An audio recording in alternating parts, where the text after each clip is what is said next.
네, 안녕하세요. 여러분들의 구독과 좋아요로 이 채널이 유지되고 있습니다. 네, 영상 속도는 1.5배를 추천드리는 바이고요. 네, 항상 구독자님과 멤버십 회원님들에게 감사하다고 말씀을 드리고 싶고, 그리고 제 채널의 영상 내용들은 대부분 추세 기반형으로 만들어지는 영상이다 라고 참고해 주시길 바라겠습니다.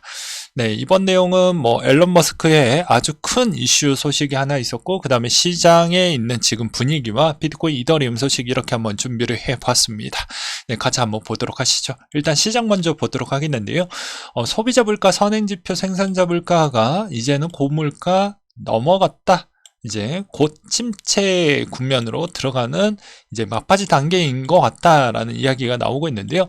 그게 3년 만에 최대 하락폭을 보여줬고 마이너스를 처음 보여주었기 때문입니다. 생산자 물가 지수가 떨어졌다라는 건 그만큼 많이 이제 공급할 생각이 별로 없다라는 것이겠죠. 그만큼 경기가 안 좋다라는 걸 미리 딱 동향을 보고 먼저 물량을 줄이는 형태이기 때문에 이 내용도 정말 중요하다고 볼 수가 있습니다.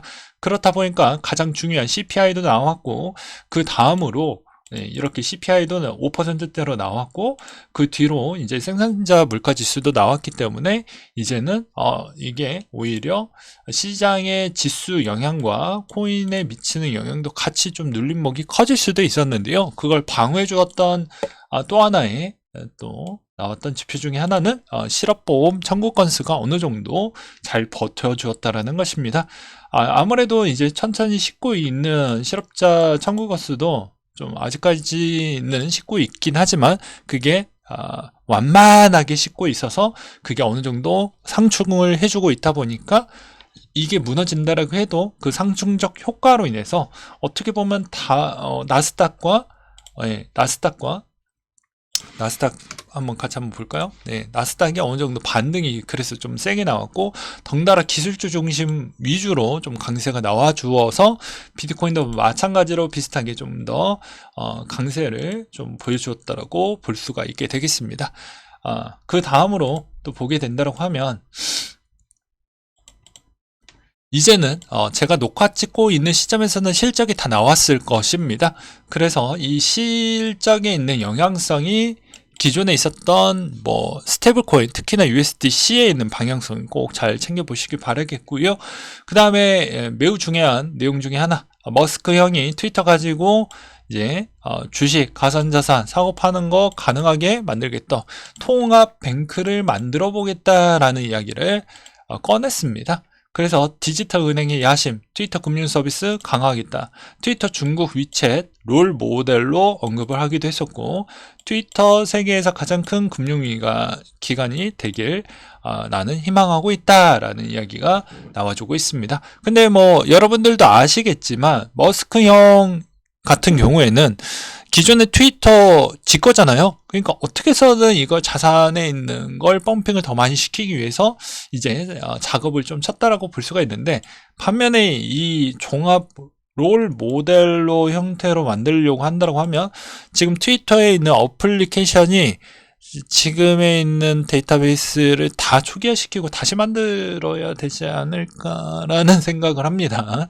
예, 그 정도로 심도 있게 좀 하려고 하는 것 같은데 이게 잘 될지는 모르겠고, 그 다음에 주정부 이런 쪽 나머지 있는 주도 다 은행 허가 신청 이런 걸 좀 해야 되는데 그게 잘 떨어질 것인지 또 궁금하고요. 그리고 이때까지 트위터에 있는 회사 직원들에 따른 분위기도 별로 좋지 않는 형태인데 얼마나 그런 금융에 있는 서비스를 데리고 올 수 있는 테크 기술자, 금융 기술자를 이렇게 많이 데리고 올을지도 좀 궁금해지기도 합니다. 근데 취지는 좋고 이 사람 실행력 좋으니까 아무래도 부자가 되었겠죠, 이때까지. 그래서 과거에 테슬라에 있었던 그런 걸 보게 되면 이 부분도 당장은 무시할 수는 없겠구나 라는 장단점이 있으니 이런 것도 좀 참고해 보시길 바라겠습니다. 위챗에서 아마 써보셨던 분은 한국 쪽에서는 거의 없을 겁니다. 저는 위챗 모델링이 정말 저는 좋다라고 생각을 하거든요. 왜 그러냐면 보급형 스마트폰에서도 여러 그런 하드웨어 스펙이 낮더라도 모든 어플을 가볍게 쓸 수 있게끔 최적화된 진짜 유일한 어플이라고 저는 생각을 합니다. 그래서 웬만하면 뭐 카카오나 이런 쪽도 이런 걸 좀 본받을 필요성이 있고요. 그 다음에 이제 어떻게 보면 서비스 어플리케이션에 있는 그런 진화성도 한국보다 훨씬 더 넘사벽으로 좀 같다라고 저는 지칭을 하고 싶습니다. 진짜로. 그래서 객관적으로 이야기를 하는 겁니다. 국뽕 다 제외하고요. 오해하지 말아 주시기 바라겠고, 그래서 위챗 모델링으로 만약에 간다라고 하면 트위터도 생각보다는 어마무지하게 성장 가능성이 매우 높다. 그리고 저렇게 된다고 하면 아무래도 트위터가 가져가야 되는 비트코인에 있는 수량을 미리 땡겨놔야 돼서 또 그만큼 또 거기에서 또 어느 정도 비축을 좀 해놔야지 고객이 필요할 때마다 또 뭐 코인을 또 줄 수가 있잖아요. 그러니까 그런 것까지도 고려를 해본다고 하면 우리한테 나쁠 건 없잖아요. 그래서 이 내용 정말 빨리 시행이 되었으면 좋겠다라는 생각을 또 들기도 했었고요. 그리고 이제 상하이 하드포크 이야기가 좀 많이 나왔습니다. 근데 생각보다 출금 신청이 조금 더 더디고 잘 방어가 됐고 우리가 우려했던 상황은 거의 안 나오고 있는 실정이죠. 그래서 지금에 있는 비트코인 도미넌스 추이는 아까도 보여드리기도 했지만 좀 많이 하락을 보여주면서 이 물량을 누가 먼저 또 가져갔었나를 보게 되면 이더가 다 가져갔다 라고 볼 수가 있게 됩니다. 그렇죠. 나머지 알트코인 힘을 없으니까. 이게 아쉬운 점이 뭐냐면요. 제가 계속 이야기를 하지만 지금에 있는 상황으로 본다라고 하면 추가적인 신규 자금이 들어오지 않으니까 여기서 풍차 돌리기가 들어갑니다. 비트 좋네 하면 비트 혜택 조금 갔다가 이제 비트 빠지네 이도로 옮겨볼까 하면 이도로 좀 갔다가 그러면 나머지 있는 잔금 가지고 계속 돌리고 있는 거예요. 이거는 어떻게 보면 다 같이 코인을 들고 있는 사람들에게는 그냥 잠깐의 희망만 줄 뿐입니다. 그러니까 새로운 시대가 빨리 들어오길 저는 좀 바란다 라고 말씀을 드리고 싶고요. 그 다음으로 또 보게 되면 트론 쪽 소식도 있었지만 또 나머지 이야기 먼저 좀 해보려고 합니다. 이더의 도미넌스 변화율이 딱 지지선을 딛고 급등을 했다. 참고로 이제 도미넌스 변화율에 따른 부분도 좀 잘 챙겨보기 바란다라는 내용도 있었고요. 코빗이 이번에 영업 실적을 발표를 했는데 영업 손실이 300억 원 중반대가 좀 나왔다고 합니다. 그러니 대부분 이제 2분기에 돌입하면 비싸움 업비트 볼 필요 없고 나머지 뭐 코인베이스나 이런 쪽도 안 좋겠죠. 그 다음에 저스틴 선의 SEC 소송에 소환장 발부했다. 이건 뭐 저번에도 이야기를 했는데 뭐 벌금으로 아마 끝날 것 같습니다.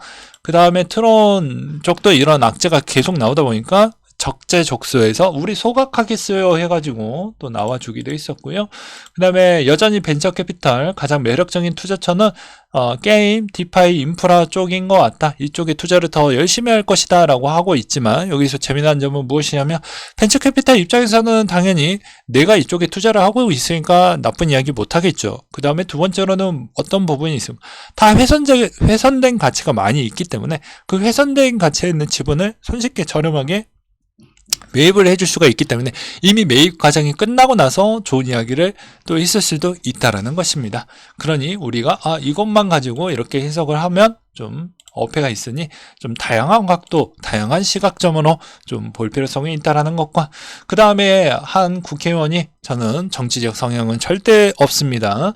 그냥 객관적으로 우리에게 도움이 되냐 안 되냐 관점으로만 저는 해석을 할 뿐입니다. 그래서 이 부분 보면 가상자산 넣은 재산 공보료 확인해야 된다. 자꾸 이야기가 나오고 있죠. 그래서 한 댓글 남겨놨던 것 중에 기억에 남는 댓글을 한번 퍼왔습니다. 금덩이 쌓아둔 거나 현금 금고 넣어두면 니들이 어떻게 찾으려고 하냐. 근데 왜 상식과 형평성 없는 정책을 쳐내놓고 있냐. 전 이 말에 너무 공감이 많이 됐습니다. 그러니까 어떻게 보면 이게 순기능과 역기능이 동시에 있어요. 순수한 의도는 보이죠. 왜냐?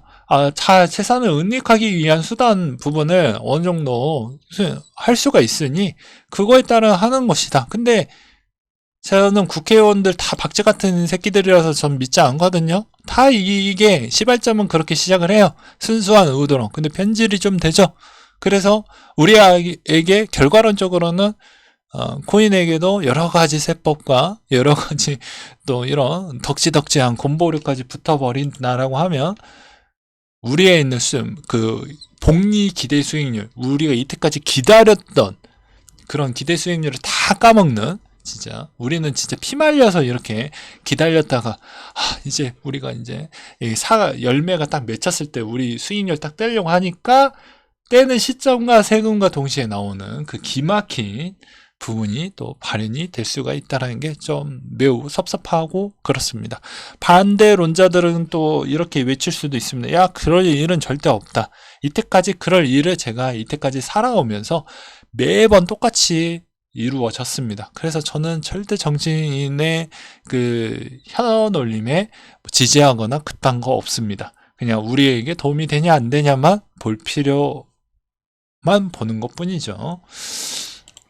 그 다음에 고래 투자자 비트코인 거래 중과 단기적 가격 하락의 가능성이 좀 보여진다. 이 지표 UTXO라고 해가지고 단위별 분포로 표시하는 지표인데 코인의 거래의 양을 추정하는 데 사용하고요. 이게 발생되는 양의 USD로 단위로 표현이 됩니다. 이 지표가 하락하면 고래 투자자는 코인 매도에 관심을 두지 않기 때문에 매도 압력의 하락을 나타내고, 반면에 이 지표가 상승하면 고래 투자자는 차익을 실현하고자 하기 때문에 매도 압력이 증가를 한다라고 되어져 있습니다.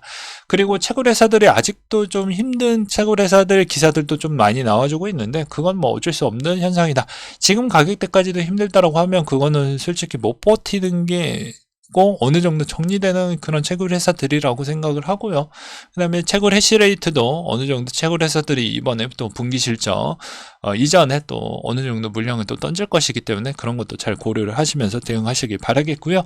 이더리움 업데이트 후 오히려 스테이킹량 증가했다. 제가 이것도 누누이 이야기를 했지만 오히려 디파이 부분이 계속 괜찮을 것이기 때문에 오히려 이쪽으로 더 자금이 결집될 수밖에 없다. 이런 이야기를 매번 했죠.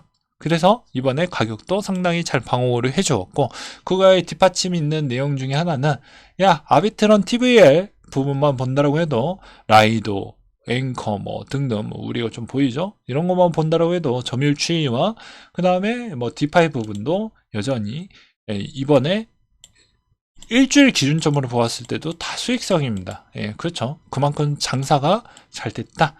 저 나왔던 물량 다 해먹고 있다. 뭐 이렇게도 또 들리기도 하죠.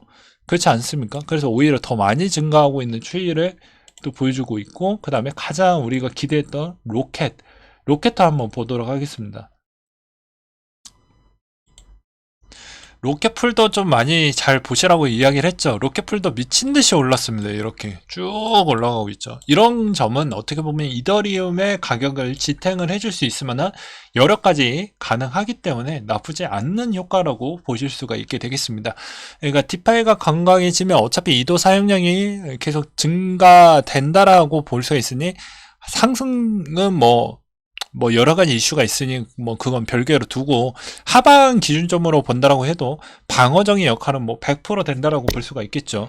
그러니 이런 것도 좀 잘 보셔라 라는 차원으로 말씀을 드리기도 했습니다. 한동안 이제 비트코인 대비에 있는 힘은 이제 점차적으로 이더 쪽으로 일단 흘러가기 때문에 한동안 이더에 있는 분위기가 조금 더 강세를 보여주지 않을까 싶습니다. 왜냐면 계속해서 이 물량이 아직 뭐 마무리된 게 아니잖아요. 보게 되면 여전히 변동폭이 여전히 있습니다. 한 방에 인출 비중이 계속해서 끝나는 게 아니기 때문입니다. 그래서 이런 것도 좀 고려를 하시면서 투자를 하시길 바라겠습니다.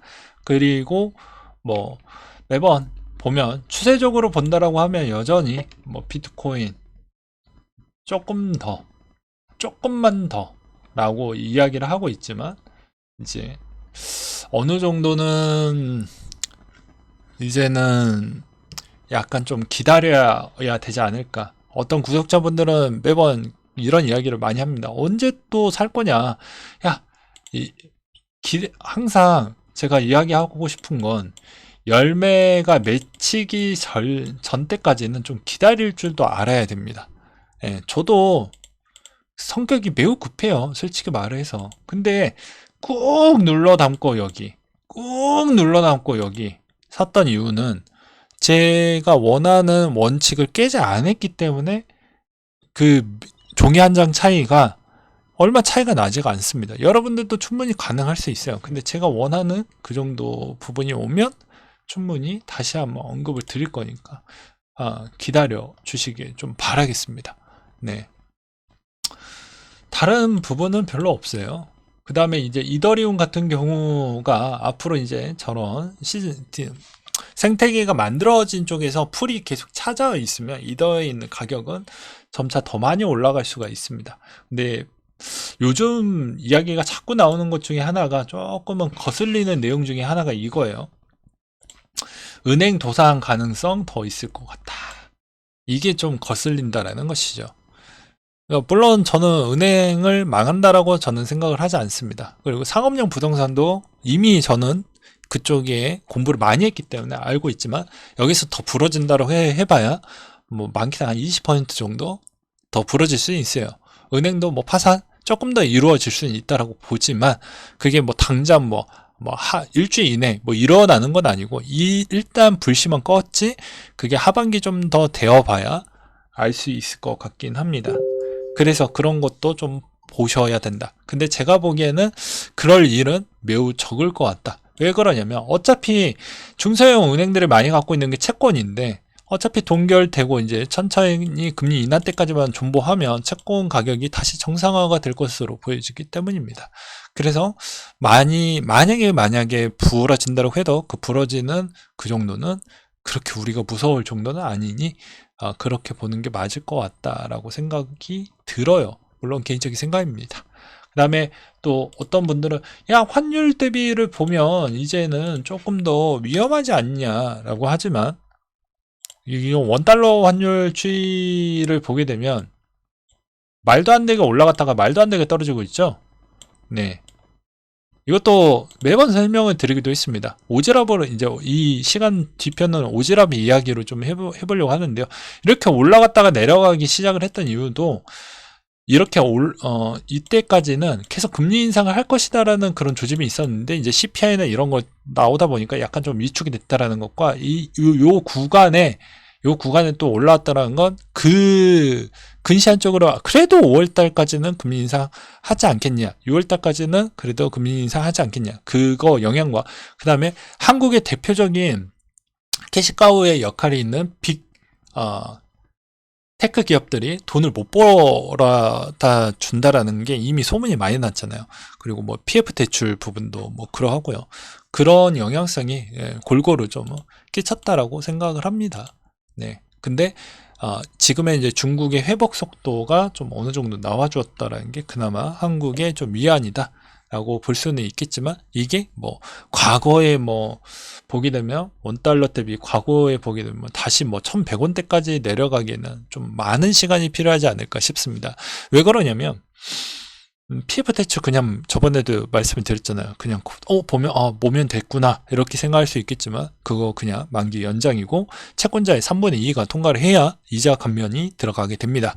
그리고 채권자의 3분의 1이 3분의 1이 또 되면 또 무언가가 또 되는데 그게 엄청난 진통이 있다. 그리고 그건 국토부가 결정하는 사항이 아니고 기재부가 결정하는 사항이다. 다 뒤로 밀어놨기 때문에 하반기에 그때 또 상황 보고 결정을 하시죠. 그래서 원달러 부분을 보게 되면 제가 뭐 저번에도 이야기를 하긴 했지만 뭐 이런 정통 배당주애들이 강세를 보이는 이유도 다 그런 이유가 있다라고 보시면 될 것 같습니다. 그래서 알아서 올라오잖아요. 네, 재미는 없지만 배당이라도 챙겨 먹어라. 금리, 저축, 적금 해봐야 의미 없다. 라고 이야기를 했죠. 그 이유가 뭐야? 야, 너 주식 뭐 변동포 있는데 너 물려고 하는 소리야. 이게 뭐 대한민국 대표 뭐 통신회사인데 뭐 제가 그럴 일이 뭐가 있겠습니까? 그냥 예를 들어서 적금 할 바에는 이자 더 높게 주는 상품군이 더 있고 어차피 박스권이 훨씬 더 길고 환율 때문이라도 잠깐 일시적으로 빠졌던 거 빼놓고는 별반 변동 조건이 없습니다. 예. 그러니까 그런 거 뭐 그렇다라고 해서 뭐 하나금융이 뭐 망하겠습니까? 어쩌 하겠습니까? 이런 거는 이제 반론으로 할 수가 있다라는 것이죠. 그래서 지혜롭게 우리가 투자할 거면 뭐 코인만 볼 필요성도 있지만 다 그냥 다채롭게 제가 여러분들의 친구처럼 생각을 하고 뭐 그다음에 가족처럼 생각을 하니까 이런 거는 다양한 상품군도 좀 잘 보셔라. 그래서 저런 거는 그냥 말 그대로 그냥 이자만 받는 형태라고 생각하시면 될 것 같아요. 오피스텔 하나 해놓고 거기서 그냥 받는 거다. 그 대신 올라가는 상방은 없습니다. 올라가는 건 기대하지 말아주세요. 네, 그냥 현금의 흐름도만 개선을 시켜주는 그런 자산군도 저런 방식이 있다라는 걸 알려드리는 것 뿐이죠. 네, 이상으로 마치도록 하겠습니다.